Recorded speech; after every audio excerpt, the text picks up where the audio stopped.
Residential report writing and case studies, Chapter 10, case study, small residential, probably income. I can't see the rest of the word.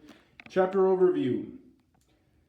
In Chapter 10, we will take several small case studies of 2 to 4 family residential properties reported using the Fannie Mae / Freddie Mac Small Residential Income Property Appraisal Report.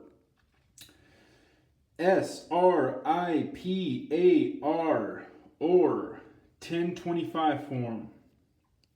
Our focus in this chapter will not be specifically how to fill out the form, but rather how to use the form to report the results of our analysis. Because the 1025 form is somewhat similar in appearance to the URAR form, we will not spend time rehashing some of the sections on the form that are similar to the URAR form.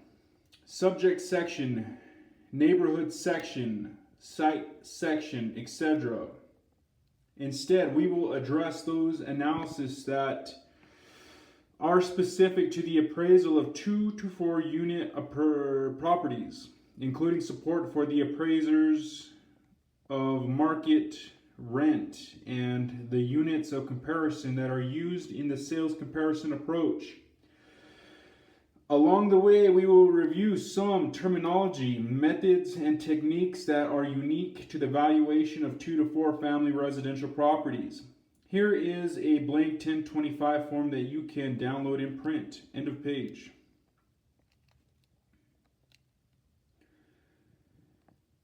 Gross building area. Before we proceed in this chapter, we need to address the term gross building area. GBA. It is a major departure from the way we always measure gross living area, GLA, in one unit residential properties. Let's look at 2 definitions from the Dictionary of Real Estate Appraisal, 6th edition. Gross building area, GBA. Total floor area of building excluding unenclosed areas, measured from the exterior of the walls of the above grade area. This includes mezzanines and basements, if and when typically included in the market area of the type of property involved. Gross living area. Typically area of finished above grade residential space calculated by measuring the outside perimeter of the structure and includes only finished habitable above grade living space. Finished basements and attic areas are not generally included in total gross living area. Local practices, however, may differ. End of page. Fannie Mae, GBA. In the Fannie Mae Selling Guide, section B41.4-14 Appraisal Report Review, Layout, Floor Plans, and Gross Building and Living Areas, it says, gross building area is the total finished area including any interior common areas such as stairways and hallways of the improvements based on exterior measurements. Is the most common comparison for 2 to 4 unit properties. Must be consistently developed for the subject property and all comparables used in the appraisal.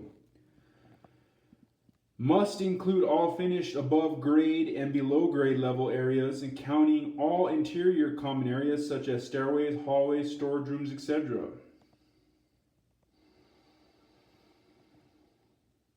Cannot count exterior common areas such as open stairways.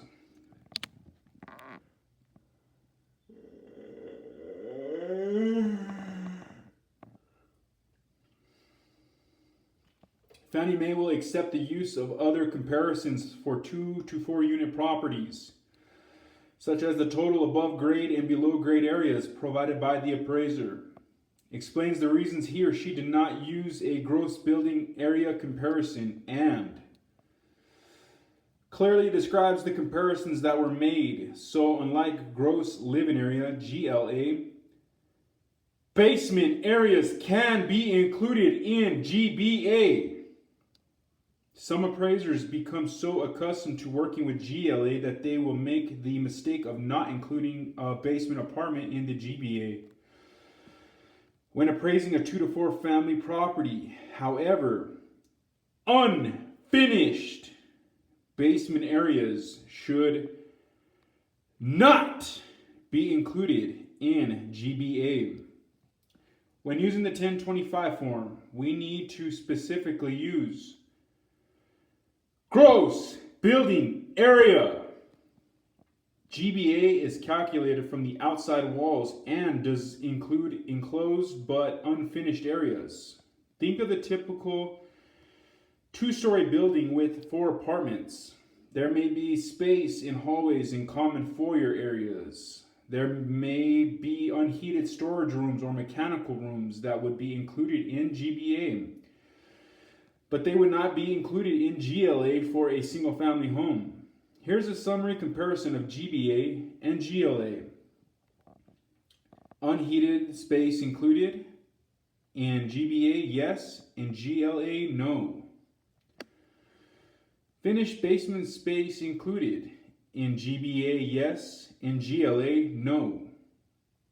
Unenclosed space included in GBA and GLA, no and no. End of page.